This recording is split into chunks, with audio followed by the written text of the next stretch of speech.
Control structure testing. Control structure का मतलब ये होता है कि हर एक कंडीशन पे ये आपको कहीं ना कहीं ले जाएगा, सही हो गलत हो।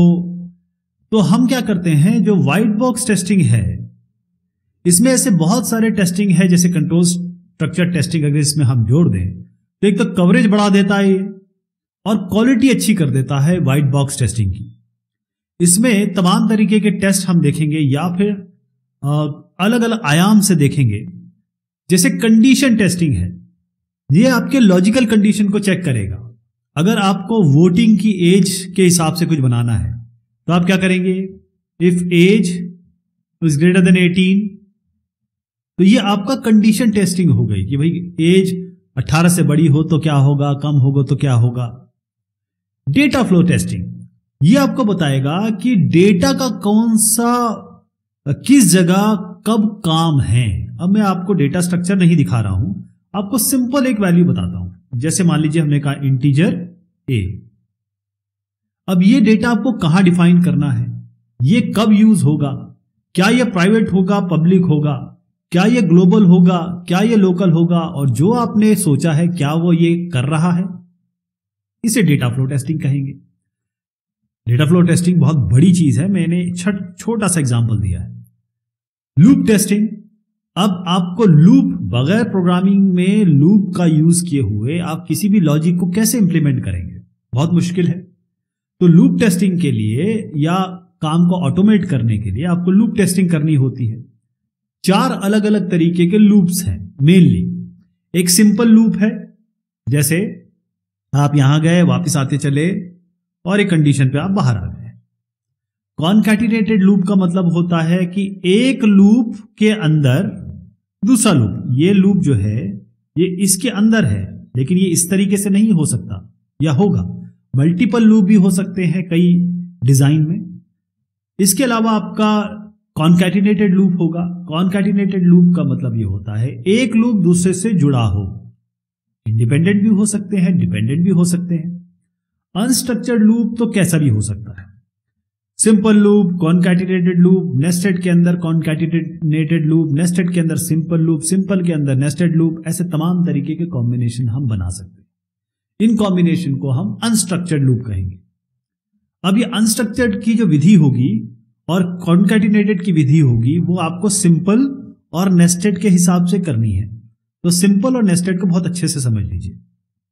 सिंपल लूप का मतलब यह है कि आपके पास, मैं आपको इसको एग्जांपल से समझाऊंगा। अब मान लीजिए आपके पास एक लूप है, क्या करता है ये बाद में देखेंगे। मान लीजिए आपका ये लूप है और आप कहते हैं 10 बार चलेगा, तो i इक्वल्स 0, i आपने इंटीजर वगैरह बना दिया है पहले ही, i less than 10, i plus plus, i variable है, ये सिंपल फॉर लूप चला रहा हूं मैं। आप क्या करेंगे, एक ऐसी कंडीशन देंगे जिसमें ये घुसेगा ही नहीं, मतलब सीधा बाहर आ जाएगा, राइट। ये आप कर सकते हैं। दूसरा आप क्या करेंगे, केवल एक पास देंगे, मतलब i लेस देन 1, 10 की जगह इसको मान के चलिए n है या m मान लीजिए, तो m को आप दे दीजिए लेस देन 1। आप इसको 2 बार चलाइए, आप m लेस देन 2 कर दीजिए, 0 और 1 2 बार चलेगा।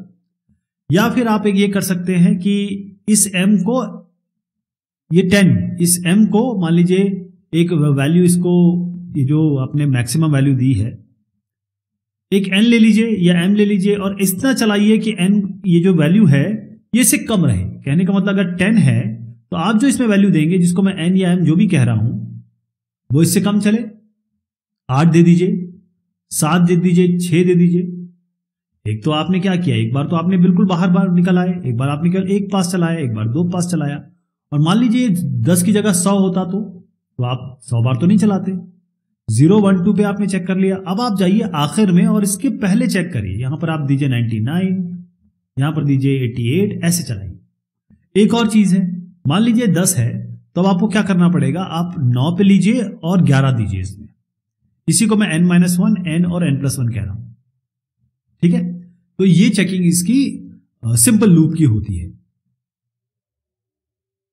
अगर आपके नेस्टेड लूप हैं, लूप के अंदर लूप, मान लीजिए आपके पास ऐसा है, फॉर